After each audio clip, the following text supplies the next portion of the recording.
Alexander and the terrible, horrible, no good, very bad day. I went to sleep with gum in my mouth, and now there's gum in my hair. And when I got out of bed this morning, I tripped on the skateboard, and by mistake, I dropped my sweater in the sink while the water was running. And I could tell it was going to be a terrible, horrible, no good, very bad day. At breakfast, Anthony found a Corvette Stingray car kit in his breakfast cereal box, and Nick found a junior undercover agent code ring in his breakfast cereal box. But in my breakfast cereal box, all I found was breakfast cereal.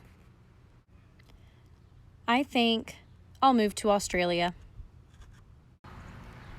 In the carpool, Mrs. Gibson let Becky have a seat by the window. Audrey and Elliot got seats by the window too.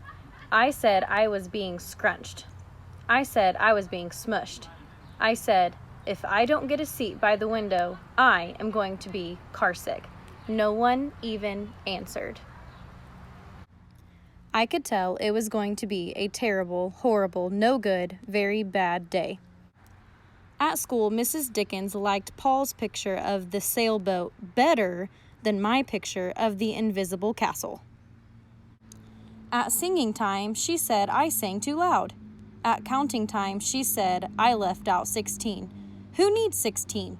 I could tell it was going to be a terrible, horrible, no good, very bad day. I could tell because Paul said I wasn't his best friend anymore. He said that Philip Parker was his best friend and that Albert Moyo was his next best friend and that I was only his third best friend. I hope you sit on a tack, I said to Paul. I hope the next time you get a double-decker strawberry ice cream cone, the ice cream part falls off the cone and lands in Australia.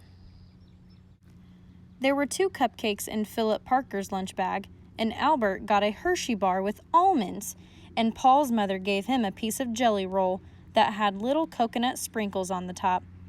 Guess whose mother forgot to put in a dessert? It was a terrible, horrible, no good, very bad day.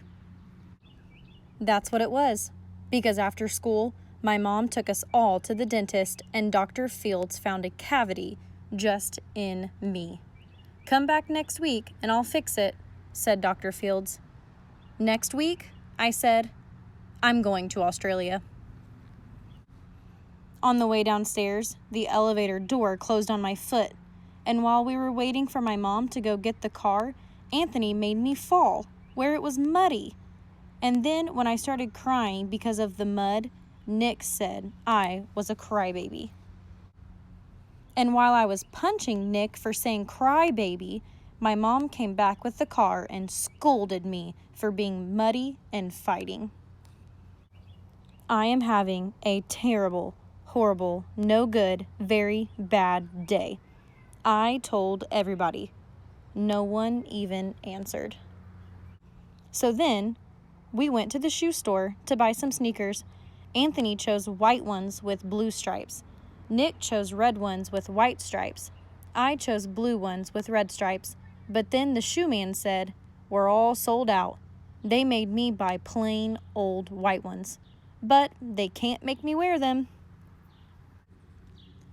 When we picked up my dad at his office, he said I couldn't play with his copying machine, but I forgot. He also said to watch out for the books on his desk, and I was careful as could be, except for my elbow. He also said don't fool around with his phone, but I think I called Australia. My dad said, please don't pick him up anymore. It was a terrible, horrible, no good, very bad day. There were lima beans for dinner, and I hate lima beans. There was kissing on TV, and I hate kissing. My bath was too hot, I got soap in my eyes, my marble went down the drain, and I had to wear my railroad train pajamas. I hate my railroad train pajamas. When I went to bed, Nick took back the pillow he said I could keep, and the Mickey Mouse nightlight burned out, and I bit my tongue. The cat wants to sleep with Anthony, not me. It has been a terrible, horrible, no good, very bad day. My mom says that some days are like that.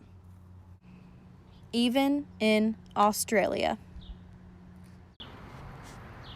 All right, boys and girls, that's the end of the book. Just remember, if you are having a terrible, horrible, no good, very bad day, that tomorrow can be better. Just like Alexander in the book, he went to sleep at the end, and then the next day he's going to wake up and it will no longer be a terrible, horrible, no good, very bad day. Mrs. Solomon misses you all, and I hope that you enjoyed this book today, and good luck on your e-learning, and I will see you soon.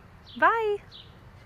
All right, boys and girls, thank you for tuning in today. I hope you enjoyed that book. Go ahead and go to my channel and click subscribe, so that way you can get notifications that Mrs. Solomon has posted a new book. All right, boys and girls, thank you for joining. Have a wonderful day.